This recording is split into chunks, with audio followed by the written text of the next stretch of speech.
प्रिय दर्शकों, नमस्कार।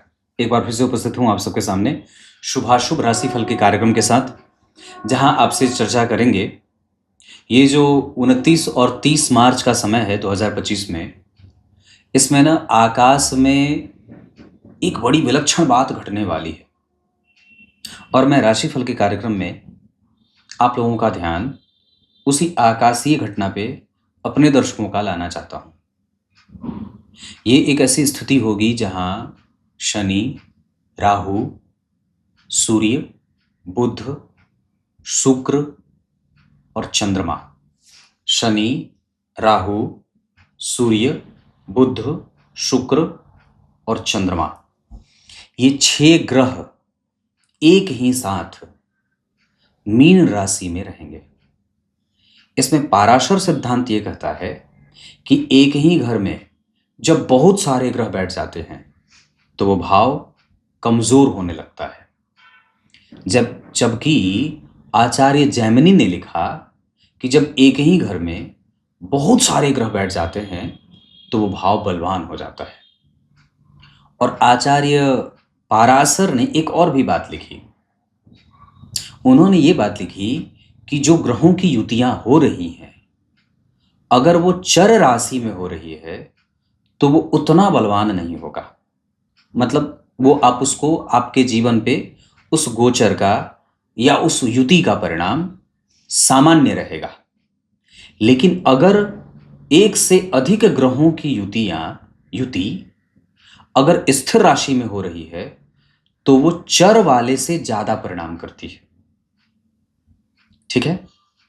और तीसरा सिद्धांत उन्होंने लिखा कि अगर एक से अधिक ग्रह एक साथ या ग्रहों की युति अगर द्विस्वाभाविक राशि में होती हो, जैसे कि ये मीन राशि में हो रही है और मीन राशि द्विस्वाभाविक राशि है, तो अब पाराशर ज्योतिष के सिद्धांत के आधार पर जब एक से अधिक ग्रहों की युति मीन राशि में होगी तो ये बड़ा ही बृहद परिणाम करने वाली होगी।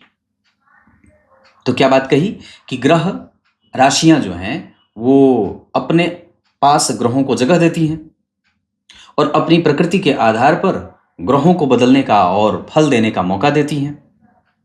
तो चर प्रकृति में अगर ये युति होती तो सामान्य होती, स्थिर प्रकृति में होती तो निश्चित रूप से थोड़ा अध्ययन का विषय था। लेकिन अगर द्विस्वाभाविक राशि में हो रही है ये युति मीन राशि में, तब तो निश्चित रूप से इस पे हमारा ध्यान जाना चाहिए। और इस वजह से ये बात बड़ी ही मजबूती से सिद्ध हो जाती है कि आचार्य परंपरा की ये जो बात है वो गलत तो नहीं हो सकती। शुरू करते हैं आज का कार्यक्रम। कहीं नहीं जाना है, बिल्कुल बन के रहिएगा।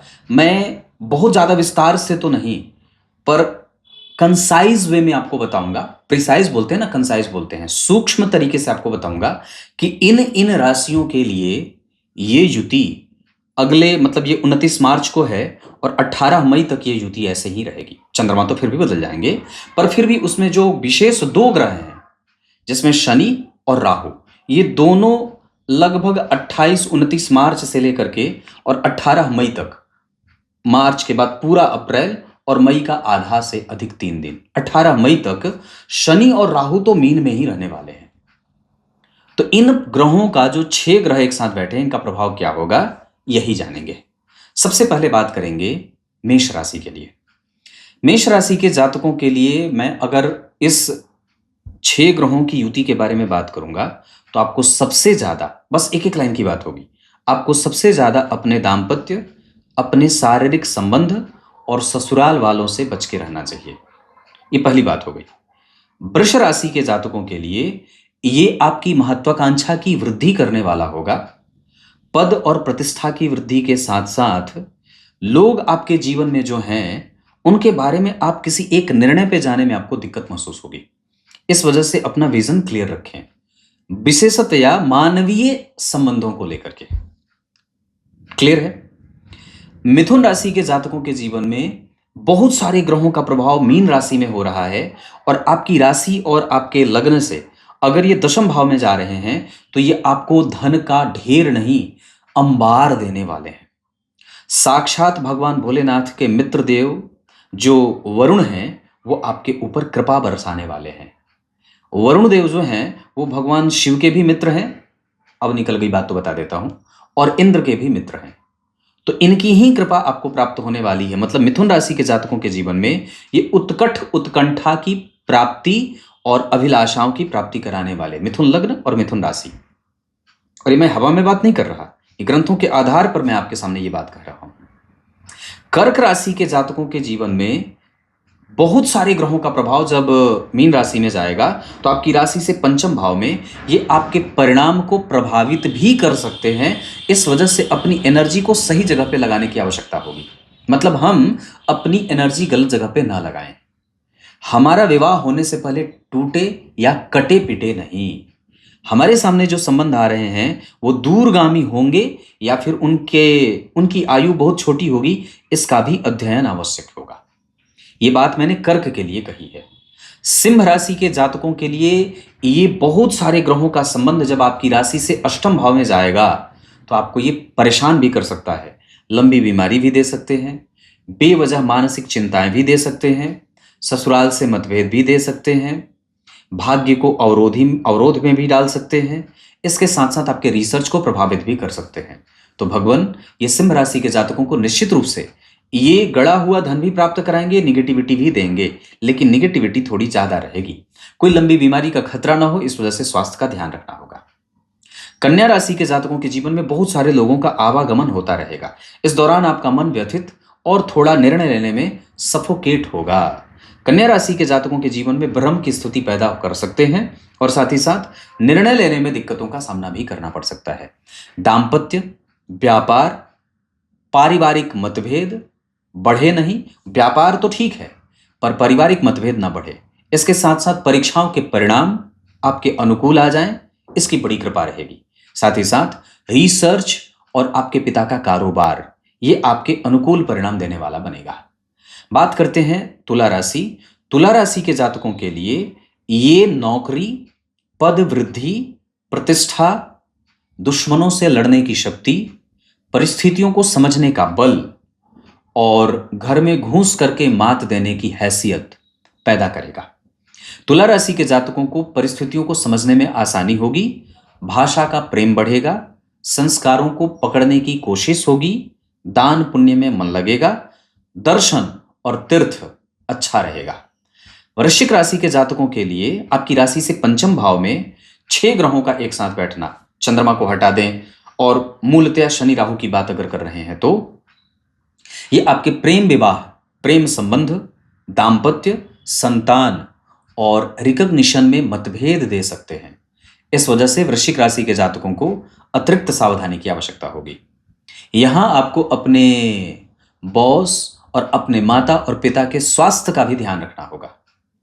बात करेंगे धनु राशि की तो ये आपको बहुत सारा ऑप्शन देंगे। अचानक से बहुत सारे अवसर मिलने वाले दिखाई दे रहे हैं। यहां आपका पार्टनर आपके सामने बहुत सारे ऑफर उपलब्ध कराएगा। होटल इंडस्ट्री में काम करते हैं तो ज्यादा फायदा होगा। धनु राशि के जातकों के लिए इंटरनेट से जोड़ करके अगर कोई काम करते हैं, बिल्डिंग कंस्ट्रक्शन का काम करते हैं तो भी ये बहुत अच्छा रहने वाला है। धनु राशि के जातकों के लिए ये परिणाम प्राप्त कराने का सबसे अच्छा मुहूर्त और साधन हो सकता है या गोचर हो सकता है। मकर राशि के जातकों के लिए एकाएक बहुत सारे शुभ समाचार की प्राप्ति, लाभ, कम्युनिकेशन, संचार और बेहतर परिणाम की इच्छा जागृत होगी। साथ ही साथ आपका व्यय नियंत्रित होगा। देर से ही सही पर आपके परिणाम अप्रैल मई तक सारे बनते नजर आ रहे हैं। कुंभ राशि के जातकों की अगर बात करते हैं तो यहां आपको अपने मति बुद्धि को श्रेष्ठ दिशा में लगाना है, भ्रम में नहीं रहना है, क्योंकि बहुत सारे ग्रह हैं और किसी भी तरीके से अपने दाम्पत्य, अपनी संतति, अपने कुटुंब, अपना व्यापार, अपना रिसर्च, अपने सास ससुर और इष्ट इष्ट मित्र, नौकर चाकर, इन लोगों से संबंधों को नए तरीके से परिभाषित करने की आवश्यकता होगी। हो सकता है कि उनके दिमाग में जो आपकी एक गलत इमेज बनी है वो अब ठीक हो जाए। वही बात अगर मीन राशि की करते हैं तो ये कई बार व्यक्ति अपनी जिम्मेदारी का गलत इस्तेमाल करता है, अपने पद और प्रतिष्ठा के बारे में विचार नहीं करता अपने पद और प्रतिष्ठा को गलत तरीके से इस्तेमाल करता है, ससुराल वालों को धोखा देता है, नुकसान उठाने की स्थिति में जा रहा है और साथ ही साथ बहुत सारा भ्रम भी पैदा कर रहा है। मतलब मीन राशि के जातकों को अतिरिक्त सावधानी की आवश्यकता होगी। पाराशर सिद्धांत के आधार पर, जैमिनी ज्योतिष के आधार पर यह सिद्धांत यह कहता है कि आपको ये प्रोफेशनलिज्म देंगे, आपको ये पर्सनल बिहेवियर में बदलाव आने वाले दिखाई दे रहे हैं या ला देंगे। हो सकता है कि आप पर्सनल अपीयरेंस के साथ उपस्थित हो सकता है कि आप अभी परिवार को अभी मौका कम दें, समय कम है आपके पास, इस वजह से अपने काम पे फोकस बढ़ा रहे हैं। आपका रिसर्च ठीक होगा, प्रोफेशनल बिहेवियर आपके लाभ के लिए संतुष्टिजनक परिणाम देने वाला होगा और निश्चित रूप से ये आपके लिए बड़ा ही अध्ययन का काल रहेगा 29 मार्च से लेकर के 18 मई तक। इस दौरान कोई भी निर्णय, कोई भी पार्टनरशिप, कोई भी डॉक्यूमेंट और कोई भी ऑर्डर बहुत सावधानी से, पूरी सतर्कता के साथ जांच करके ही आगे बढ़ें। अब और भी कुछ विषयों पे बात करते हैं। ये मीन राशि में जो इतने सारे ग्रह बैठेंगे तो उसमें चंद्रमा, सूर्य, बुध, शुक्र, गुरु, मतलब शुक्र, सूर्य, बुध और राहु और शनि। इसका अर्थ होगा कि मीन राशि के जातकों को ये सारे ही ग्रह अपने प्रभाव में लेने की कोशिश करेंगे और ये काफी हद तक आपको, आपके ऊपर एक भ्रम का जाल भी पैदा करेंगे। वैसे अगर बात करते हैं तो शनि और राहु का संबंध जो आपकी राशि पे बन रहा है वो कई बार आपके व्यापार, आपकी मति बुद्धि, आपके ज्ञान, आपके गुण और आपके अनुभवों पे सेंध लगाने की स्थिति में भी जा रहा है। इस वजह से अतिरिक्त सावधानी की आवश्यकता। कुछ उपाय वगैरह बता दूं तो सभी लोगों को, ब्राह्मणों को दान, मंदिर का दर्शन, तीर्थ क्षेत्र का दर्शन, बजरंग बली की पूजा, देवी मैया को पान के पत्ते की माला और साथ ही साथ अपने घर के आगे घी का दीपक जलाएं। अगर ये कर सकते हैं तो कर लीजिए। स्नान करने के जल में दही मिला करके तब स्नान करें। थोड़ी हल्दी और साथ ही साथ अगर बन पड़े तो उसमें काला तिल भी डाल सकते हैं। कुछ इसी तरीके से आज के इस महत्वपूर्ण गोचर से संबंधित कार्यक्रम का समापन करते हैं। तब तक के लिए बहुत बहुत नमस्कार।